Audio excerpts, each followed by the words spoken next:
Good morning. Today we're going to be testing out all three motors, the saw motor, the one that moves the saw, and then the one that moves the piece of wood. Got the two pulleys now with the belt which is attached to the pusher. So not got the saw blade yet because I'm still coming from China. The saw's running off the 12-volt supply. That's independent of the Raspberry Pi at the moment.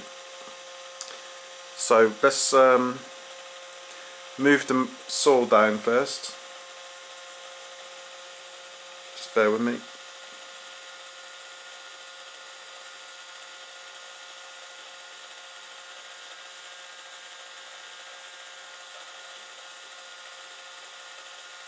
There we go.